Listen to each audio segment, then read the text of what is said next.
നമ്മുടെ കുഞ്ഞുവാവയുടെ first official ഡോക്യുമെൻ്റാണ് എൻ്റെ ഈ കയ്യിലിരിക്കുന്നത്. കഴിഞ്ഞ ദിവസം ടി ടി എടുക്കാൻ ഞാൻ ഹോസ്പിറ്റലിൽ പോയിട്ടുണ്ടായിരുന്നു എന്ന് പറഞ്ഞില്ല, അപ്പോഴാട്ടോ ഇങ്ങനെ ഒരു കാർഡ് എൻ്റെ കയ്യിലിരിക്കുന്നത് എനിക്ക് ഓർമ്മ വന്നത്. എനിക്ക് എൻ്റെ ആശാ വർക്കർ ഗീത ചേച്ചി വിളിച്ചിട്ട് തന്നൊരു പുസ്തകമായിരുന്നു. ഗീത ചേച്ചി മാത്രമല്ല, സിസ്റ്ററും FHSലെ സിസ്റ്ററും കൂടിയിട്ടാണ് എനിക്ക് തന്നിട്ടുണ്ടായിരുന്നത്.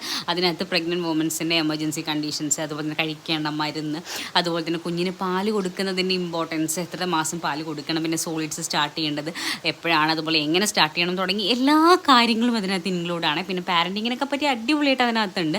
പിന്നെ കുഞ്ഞുവാവ് ഓൾറെഡി ഉള്ളപ്പോൾ തന്നെ ഒരു സെക്കൻഡ് പ്രഗ്നൻസി ഉണ്ടാവാതിരിക്കാനുള്ള പ്രിക്കോഷൻസ് കൊണ്ടാണോ, കോപ്പർട്ടി ആണോ, അതുപോലെ തന്നെ പിൽസ് ആണോ എടുക്കുന്നത്, അങ്ങനെ തുടങ്ങി എല്ലാവിധ ഡീറ്റെയിൽസും ഇൻക്ലൂഡഡ് ആയിട്ടുള്ള അടിപൊളിയായിട്ടുള്ള പുസ്തകം കേട്ടോ. എനിക്ക് തോന്നുന്നു പ്രഗ്നൻറ്റ് വുമൻസിൻ്റെ കയ്യിൽ ഇത് ഉണ്ടായിരിക്കും.